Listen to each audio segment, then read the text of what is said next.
आज हम एक ऐसे विषय पर चर्चा कर रहे हैं जो हम सबके जीवन और हौसलों से जुड़ा है। जीवन है तो विकास है, खुशी है, इसलिए जीवन सबसे महत्व है, जीना सबसे जरूरी है। राष्ट्रीय अपराध रिकॉर्ड ब्यूरो के ताजा आंकड़े चिंता पैदा करने वाले हैं। कोरोना काल में दिहाड़ी मजदूरों, कारोबारियों, किसानों आदि की खुदकुशी की दर में अभूतपूर्व बढ़ोतरी दर्ज हुई।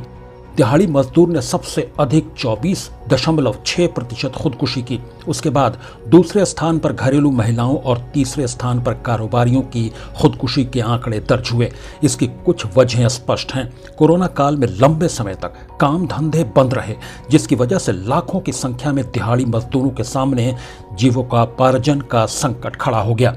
पहली लहर के दौरान जब बंदी घोषित हुई तो तमाम महानगरों और औद्योगिक शहरों से दिहाड़ी मजदूरों, कल कारखानों में कच्चे पक्के काम करने वालों और रेहड़ी पटरी पर कारोबार करने वाले जत्थे में अपने पैतृक स्थानों की ओर लौटते वो देखे गए।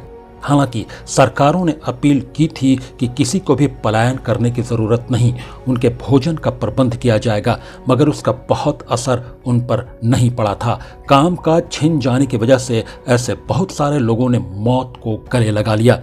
इसी तरह अनेक छोटे कारोबारियों के काम धंधे बंद हो गए। उन पर पहले ही कर्ज का बोझ अधिक था। बंदी की वजह से काम बंद हुआ तो कमाई भी बंद हो गई। कर्ज चुकाना, परिवार का खर्च, बच्चों की फीस आदि का प्रबंध करना बहुतों के लिए मुश्किल काम हो गया। ऐसे में उन्होंने अपना जीवन समाप्त कर लेना बेहतर विकल्प समझा। महिलाओं के मामले में दो तरह के तथ्य उजागर हुए। कई महिलाएं कोरोना काल में पतियों की नौकरी चली जाने, काम धंधे बंद हो जाने, कमाई न हो पाने की वजह से घर का खर्च, बच्चों की पढ़ाई लिखाई आदि का तनाव नहीं झेल पाईं। दूसरे, कई महिलाओं को बंदी के दौरान अपने पतियों से प्रताड़ना झेलनी पड़ी थी, जिसे वे सहन नहीं कर पाईं। किसानों की आत्महत्या के मामले में भी उन पर कर्ज का बोझ बड़ी वजह था। हालांकि किसान पहले भी इस वजह से खुदकुशी करते आ रहे थे, मगर कोरोना काल में कर्ज न चुका पाने के अलावा फसलों की बिक्री आदि प्रभावित होने की वजह से भी उनका मानसिक तनाव बढ़ा। महाराष्ट्र में नकदी फसल बोने वाले किसानों की खुदकुशी के आंकड़े सालों से चिंता का विषय बने हुए हैं, मगर कोरोना काल में इस दर में बढ़ोतरी ने इस चिंता को और बढ़ा दिया।